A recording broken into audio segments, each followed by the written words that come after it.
Assalamualaikum warahmatullahi wabarakatuh. Para panizer sareng pamilon sadayana anu kusimkuring dipika hormat. Puji sareng syukur hayu urang sami-sami panjatkeun ka Allah Subhanahu wa taala anu parantos masihan kasehatan sareng kasempetan sehingga urang sadaya tiasa patepung lawung dina ieu sawala. Shalawat sareng salam mugia tetep curah limpahkeun ka junjungan urang sadayana Nabi Muhammad sallallahu alaihi wasallam, teu heula pakulawargina, ka para sahabatna, sareng mudah-mudahan ka urang salaku umatna dugi ka akhir zaman. Amin. Tepangkeun wasta pun di atas aulia simkuring ngagem pancen jadi panunggu catur teu hilap ngahaturkeun rewu nuhun ka para pamilon sareng kepala pangdicer sadayana anu parantos bersahadir dina ieu sawala kanggo medar sareng ngadiskusikeun ngeunaan kecap anjay dina kahirupan sapopoe. Supados teu nyangkolong kana waktos, hayu urang buka ieu sawala ku awasan basmalah sesarengan. Bismillahirrahmanirrahim. Para pangdicer sareng pamilon sadayana anu kusimkuring dipika hormat, sarta acan caka acara anu salajengna supados disaha-saha simkuring seja nepangkeun para pangdicer nu bade ngadukikeun kamandangna. Pangdicer anu kahiji nyaita Ibu Dr. Anda Nina Marliana, mantena mangrupikeun guru bahasa Indonesia di SMA hiji Majalengka. Pangdicer anu kadua nyaeta Ibu Dr. Anda Farida Norman MPD anu sami oge mangrupikeun guru bahasa Indonesia di SMA hiji Majalengka. Para hadirin, supados urang leuwih nyeleman ngeunaan jejer nu bade dibahas ku urang sadayana, hayu urang regepkeun kamandang ti para pangdicer. Sumangga ka Ibu Dr. Anda Nina Marliana kanggo ngadugikeun kamandangna. Hatur nuhun ka Ibu Dr. Anda Nina Marliana anu parantos ngadugikeun kamandangna.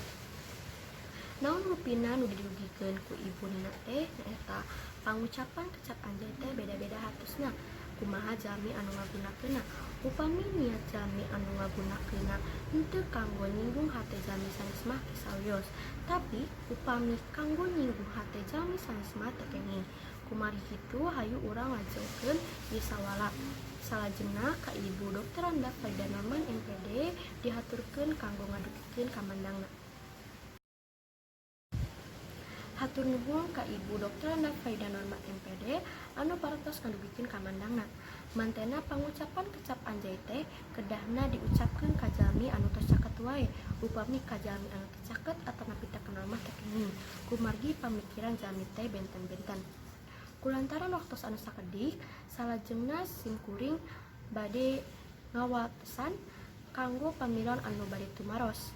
Dina patarosanana kedah ngacungkeun pandanganna teras sibatkeun namina. Hatur nuhun ka Aura anu parantos ngadugikeun patarosanana. Patarosanana kirang langkung ngeunaan kunaon kecap anjay teh dipermasalahkeun. Sumangga ka Ibu Dr. Anda Nina Marliana kanggo ngawaler patarosanana. Hatur nuhun ka Ibu Dr. Anda Nina Marliana anu parantos ngawaler patarosan ti Aura. Anu isi walerna kumargi aya kasalahpahaman di salah sahiji public figure anu ngadamel kecap anjay jadi booming.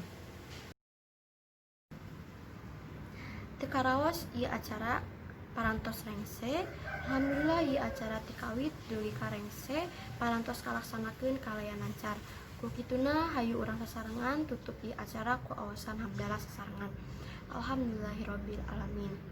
Simkuring salaku panumbu catur sareng sapara kancana nedahapunten anu kasuhun bilih aya cariosan-cariosan anu matak teu enak kana mana hadirin sadaya. Mung sakitu anu kapihatur, hatur nuhun kana parhatosan ti sadaya.